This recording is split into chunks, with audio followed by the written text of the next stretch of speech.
Hello, everyone. I'm back to share my life with you.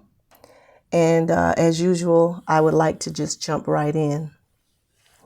The last video, I was talking about a situation where a man was brought into our home.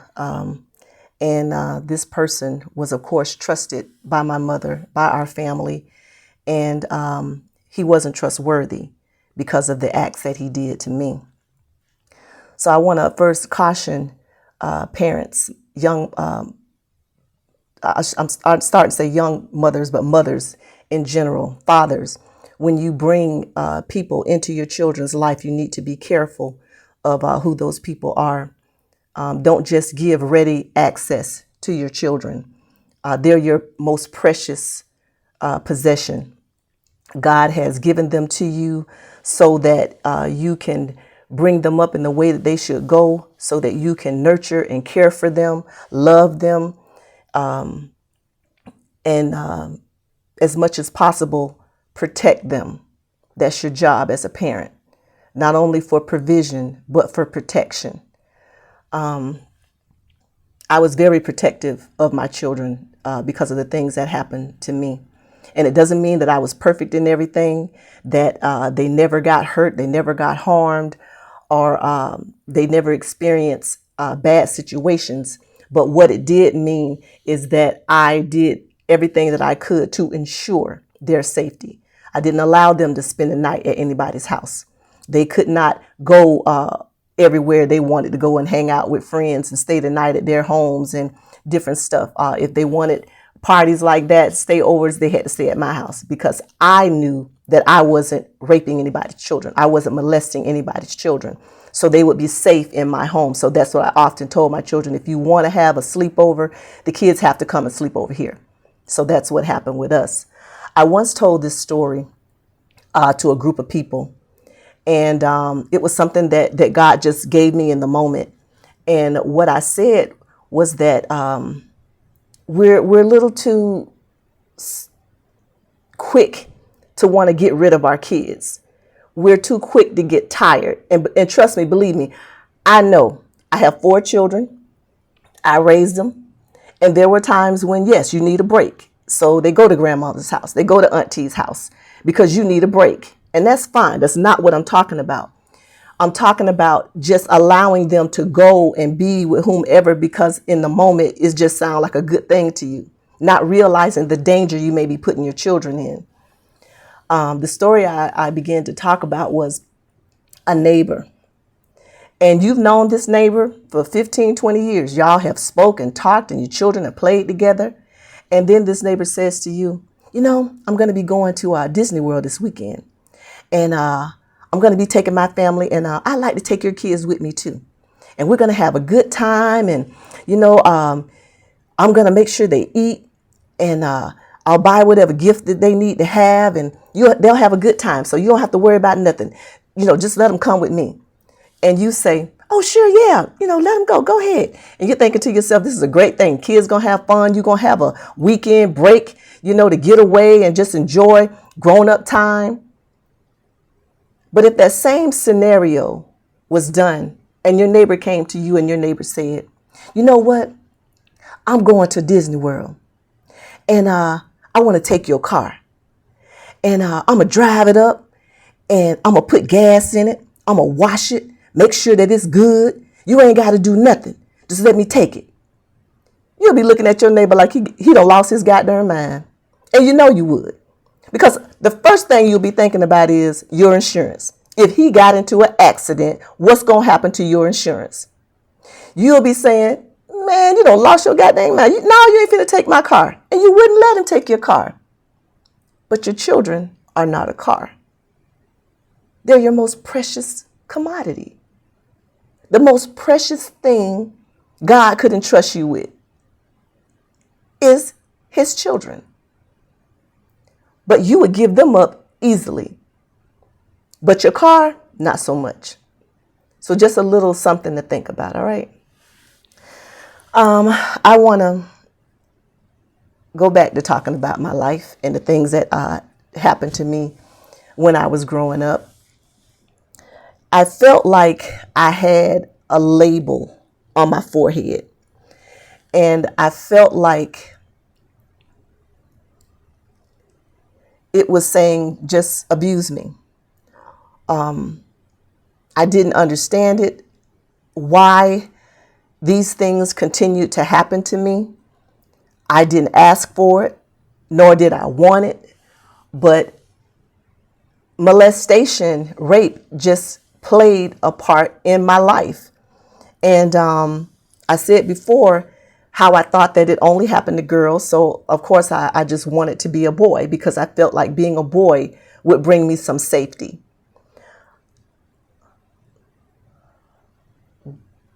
Girls, as well as boys, are molested and raped. And not only do you have to watch out for the male cousins, the uncles, the fathers, the neighbors, the close friends in the family of male, I'm talking about the male gender, but also you have to watch out for the females because you have female predators as well. And I know most of you have probably, hear about some of the female teachers that are sleeping with the young boys, but it goes deeper than that. There are mothers that rape sons. There are aunties that have sex with their nephews. There are women that are part of your families that are having sex with the little girls in their family. And so I want to start by saying that I also was molested by a woman. This woman was entrusted with my care within our family, and I would periodically go with her. I think I was probably about, between 5 and 7, I think, 5 and 7. And I would go with her periodically during the week. And she would always want to play this game. And she would take me in her back room and lay me down on the bed or either on the floor. And when she did, she would take a pencil and she would, that was supposed to be her penis. And she would take the pencil and put it in front of her. And then she would put it on me. And she did not put it inside me, but she would put it on the top on the top of your private parts where the hair grows. She would put it there. And it was painful. It did not feel good. A lot of times she would grind herself, against me. And I just remember looking up at her. I remember this as if it was yesterday, just looking up at her and just not understanding, why was she hurting me? Why was she doing this? And she would always just tell me, shh,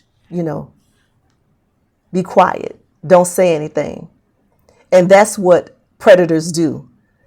They hush their victim. They tell them not to tell. And somehow instinctively, as a child not to, because it's like it's this hidden, disgusting secret that the enemy shames you with. You become ashamed. You become dirty in some type of way. And you feel like something has to be wrong with you, that this is happening to you. So you do keep it quiet. And I think even at that age, I didn't know how to process it or really understand what was happening to even be able to share what was going on. But those things shaped my life. They shaped who I was becoming as a person. And it was hard. It was hard. Like I said, I never had attraction for women, but I definitely do understand how it happens to some people, to some degree, because not everybody who is living in a homosexual lifestyle has been molested or raped. Okay, so y'all need to know that. Some have, not everybody. By the time I was 14, because of all of the different things that was going on in my life, I was bitter. I was angry. I was hurt. And I didn't know how to express it. I went to school every day. I played with my friends. I played sports. I went on about my life because what else are you going to do? That's all I knew to do. Go on, with your life. But on the inside, I was hurting so bad. I remember being out at the basketball courts all the time and hanging out and getting away from my mom's boyfriend and not wanting to be there. He finally left. He finally, I guess, did something so much that my mom got tired of it and she finally broke up with him. So he finally left our life. He left, but he left me with wounds. He left me with hurt. So that had not left me. I would be hanging out on the basketball court and, with the guys and playing basketball and, running around softball and stuff. It was good during this time. But I remember my mom, our relationship suffered. It suffered because of what took place with me. And I didn't know it then, but I was really angry with my mother for what happened to me. I blamed her. I started hanging out with this one particular guy that used to go to the basketball court. And he was nice to me, and we used to hang out and just talk and laugh. And I guess you can say I made him my boyfriend, but we would talk and hang out and just kind of hold hands. Nothing was really happening with us. We were just holding hands. We weren't kissing. None of that was taking. We were just enjoying each other's company. But my mom had saw us together, and he came to me one day and told me that my mom said to him that she knew that we were sexually active, and so he needed to take me to the clinic and get me birth control pills, which I was livid when he told me that, because I was not having sex. I believe I was 14 at this time. I was not having sex at all. I wasn't even thinking about boys in that way still. I love track. I love basketball. And that's where my heart was. That's where my mind was. I wanted to be one of the first girls from Boynton to go to the Olympics. That was my dream. My dream was to be able to go to the Olympics. I had won some trophies, and I was proud of those and had them displayed in my room. And you know how you got your little ribbons up, on the wall, and I had my little stuff up there. And that's what I wanted to do. I wanted to go to the Olympics. Boys weren't even in the plan, other than me and him holding hands. That's all we ever did, just hold hands. But I was so enraged that my mom would think that I was doing such an activity that I said to him, you know what? If she thinks I'm doing it, I just might as well do it, because I was angry at her. And we went to his house, and he snuck me in, and we had sex. That was my first experience. Y'all ain't gonna believe this. I got pregnant on my first time. Got pregnant with my son. I didn't find out until later. My grandmother, I guess, how the old people do, they be watching you. So I guess she noticed maybe I wasn't using feminine products or whatever, but she came to me and she asked me, was I pregnant? And I told her no, because of course I didn't think I was pregnant. Well, she took me to the clinic. Everybody know Delray Beach Clinic. That's where everybody went in Boynton and Delray. So she took me to, you know what? I'm wrong about that. She took me to Dr. Norris. I just remembered that. Dr. Norris used to be on 2nd Avenue, which now is Boynton Beach Boulevard. She took me to Dr. Norris' office, and Dr. Norris told her that I was pregnant. So I was devastated.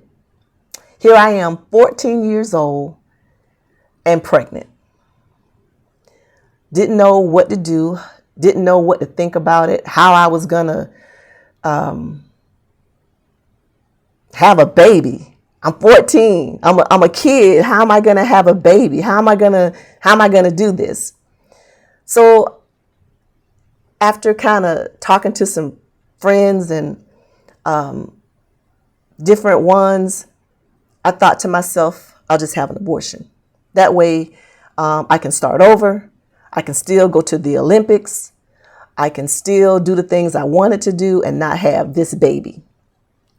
Well, I told my grandmother that was my plan. I'm going to have an abortion. My grandmother looked at me and told me, she said, if you have an abortion, you're going to go to hell.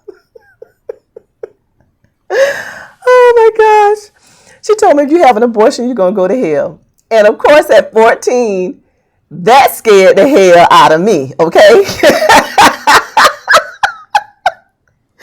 I didn't want to go to hell. So when she told me that, of course, now I got to have this baby, because if I didn't have this baby, I'm going to go to hell. So I got to have this baby. So now goes the process of this 14-year-old young lady being pregnant and going through pregnancy. I'm happy to say I had a smooth pregnancy. I had no issues whatsoever. No morning sickness. I don't know what all the things that could happen in a pregnancy. I had none of it. I was completely healthy. I still rode my bike. I still would run. My grandmother was like, "You can't do that. You can't run. You can't ride a bike. You can't." It was my great grandmother, as I told you all earlier. So she didn't understand all of that women, still do those kind of things. In her day, I guess they quit doing everything. But I was young. I was 14. So I wanted to run. I wanted to ride my bike still. And so I still was doing those things because I was 14. I was a kid. And I gave birth to my son December 16th of 1979 is when I had my first son. Beautiful little boy, and now he's a beautiful man. But going through that situation was tough. The guy that I was pregnant with, he went off to college for a time. And so he wasn't able to be there for me in the beginning. We would talk to each other on the phone periodically. He would call me, I would call him, and we would talk. Whenever he would come home for breaks or things like that, he would take me to go get pizza. That was one of the big things. My son loved pizza to this day, and loved pizza sauce because I ate pizza constantly when I was pregnant with him. So he loves pizza. And that was one of the highlights that I had with him, where we were able to go and sit and talk and have pizza. And he was with me, in the pregnancy. He came to the hospital, of course, when I had our son, and we remain friends to this day. We still talk to each other. We're still close with each other because we have a son and we have grandchildren together. But during that time, it was just very difficult. I got into arguments with my grandmother because she felt like I shouldn't take my son with me. And I guess because by the time when I got pregnant with Tony, I was 14. When I had him, I had turned 15. And I guess she felt like I was too immature to carry him or take him with me when I was going different places. At this time, I was still playing softball and I was still playing basketball at school. And so whenever we had softball tournaments, I would put him in the stroller, get his bottles and stuff, get his bag ready, and I stroll him out to the park. And he'd sit in the dugout, with us while I played softball. And my grandmother thought that was very inappropriate. I didn't, because he was my child. God gave him to me. I was caring for him the best I could as a 15-year-old. I was responsible as much as I could be, like I said, at being 15. I remember I got a little job at McDonald's. And I got the job because I wanted to be able to help. My grandmother was paying for my son's diapers, his milk, his clothes, of course, because I had no job. I'm still in school. And I felt bad about that. I felt like I needed to do whatever I could do. So when I would get out of school, I would breastfeed him, and then I would get on the bus. My grandmother mostly would take me to work, and she would take me to work, and then she'd pick me up. Well, she got tired of doing it. She said she was sick and tired of taking me to work and picking me up, and I needed to find some other way. And that started this other mindset in me. Well, if you don't want to do something for me, please don't. I will make a way to make it happen. So with my next check I got a 10-speed bike. My grandfather, he made sure he went out and got the bike for me. It was a 10-speed with brown writing on it, logos, and the handles. You remember they had the rounded handles on the 10 speeds back then, and the taping on that was brown. And so I started riding my bike every day to work and back. And I remember I would go to Winn-Dixie and I would get his milk. He drank Similac at the time, and I would put the bottles, the cans, of Similac in the bag and tie them on the handlebars and his little diapers and stuff. And I'd be riding through, the city, come on back home, with my baby milk and diapers.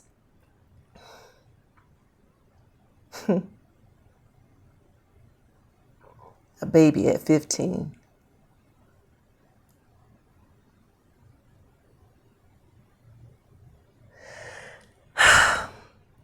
So much, y'all, so much.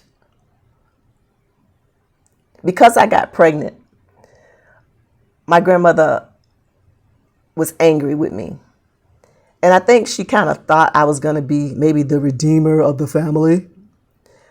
Because not only myself, but the other women in my family had gotten pregnant outside of wedlock. I wasn't the first one. But she told me I was the disgrace of the family. And I couldn't figure out how I became the disgrace of the family when the women before me had done exactly what I had done. But somehow I was the disgrace. A lot of times, the words we say to one another wound. They injure. You remember that little childhood saying where sticks and stone may break my bones, but words will never hurt me? That came straight from the pit of hell. The devil wanted you to believe that lie so that you would keep on saying mean things, even to yourself, and believe that somehow those words would not impact your life. But words impact, words hurt, words wound, words kill people. Words will kill.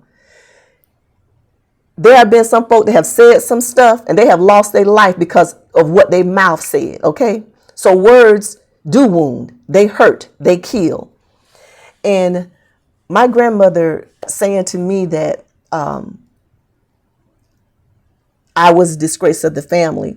And even though, I rebutted it, I argued it with her that, how am I the disgrace when, so many others have done the same thing, but all of a sudden, it's me. But they stuck, they still stuck. And I was the defiant one. I was the defiant one. And I know that it stemmed from all of the things that happened to me with the molestation and people touching me that shouldn't have been touching me. So that I did not revere authority. I became ugly for as my speech, things that I would say to my grandmother. I talk back. That's what it is. I talk back. And she didn't like that. But the things that she was saying to me made me talk back to her because they were always things that were ugly. I'm crazy. You stupid. And so I would argue with her because I wasn't crazy. I wasn't stupid. I just didn't agree with what she was doing or what she was saying. But that didn't make me stupid. That didn't make me crazy. Again, we got to be careful with the words that we say to one another. Even God tells us that we're going to be held accountable for every word spoken. So we got to be careful how we talk to each other. I felt defeated having a child. I quit basketball at school. My coach, he wanted me to play, but I felt too defeated to keep playing. And so I quit. I gave up. I ripped down all my posters in my room. I threw out all of my trophies because I felt like the dream of me going to the Olympics wasn't going to happen. Me having a baby, the words that were being spoken to me lend to me doing that. It made me feel like those things were going to be impossible. And of course, in hindsight, I felt like if I had people that were actually behind me that actually said, you know, you can have a kid and you can still do these things. That wasn't being said to me, you know. But if it were, maybe I would have did a little different. But we know that all of our days are already written. So the things that happen were going to happen. So this is my life. This is what it was going to be. By the time I was 18, I met a guy. Me and some friends had gone to the skating ring, excuse me, in Delray. We had gone to the skating ring, and everybody knew that was one of the popular spots to hang out. So that's where you would go on the weekends. And we would go often to the skating ring and hang out. And I remember I had gone with my one of my neighbors, and she was dating this one guy. So he came over, he spoke to us, and he brought another friend with him. So she introduced him, and she introduced his friend. And I just kind of said hi to him, and I continued to talk to her because I was telling her something. And I went on my way. The following weekend, I went back to the skating ring. And this guy came over to me, and he was like, hi, how you doing? Remember me? I met you last weekend. And I'm just like, no, I don't remember you. So he said, yeah, I met you. Remember your friend was here and my friend, da-da-da. And I said, oh, okay. I really didn't remember him. I just remembered the situation where I did come up to my friend, was talking to her, and she was standing there with the guy. He began to talk to me. And I told him, well, I came there to skate. I didn't come there to talk. I came to skate. So if you want to talk, you need to put on your skates and we can talk while we on the rink, on the floor. So he told me that he really couldn't skate, which I didn't believe. But he ended up putting on skates and going ahead and coming on the floor with me because that's how bad he wanted to talk to me. Well, he was right. He could not skate. He was being honest in that. And I kind of ended up kind of holding his hands, pulling him around the floor until I just finally gave up and said, okay, we can sit down and we can talk. We talked for a while, and we exchanged phone numbers, and I would call and he would call, and we began to date. Later on, we started a relationship. I did say we began to date, so of course we started a relationship. And I found myself pregnant for the second time. So now I have one little boy, and I'm pregnant with a second child at the age of 18.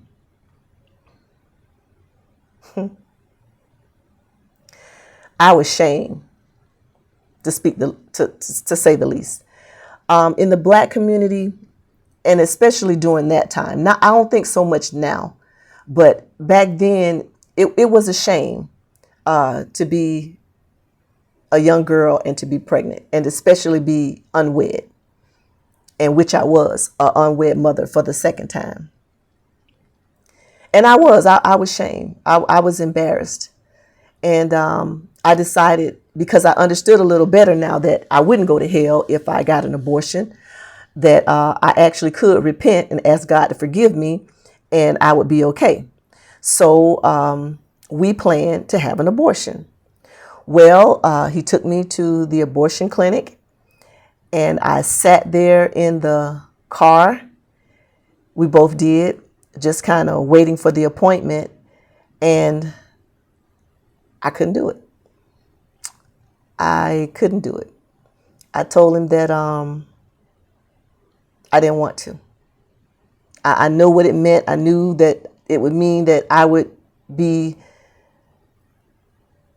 looked at with not such great eyes. I would be judged, but I couldn't do it. So I went on with the pregnancy. This man abandoned me totally. He left me. Wouldn't answer my phone calls. We didn't have cell phones back then. You literally had a phone in the house where you had to call somebody.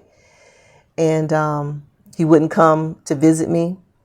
And the couple of times that I actually went to see him, he was never home. He abandoned me totally in this pregnancy. I can remember one time at the Roots Cultural Festival that they were having, and I believe this was in 1982. And I had gone to Delray to the Roots Cultural Festival, and I saw him there, and he was talking to some friends. And he looked over and he saw me, and he just continued to talk to his friends. And so I knew that I couldn't approach him because he was letting me know that although he saw me, he had no interest in talking to me.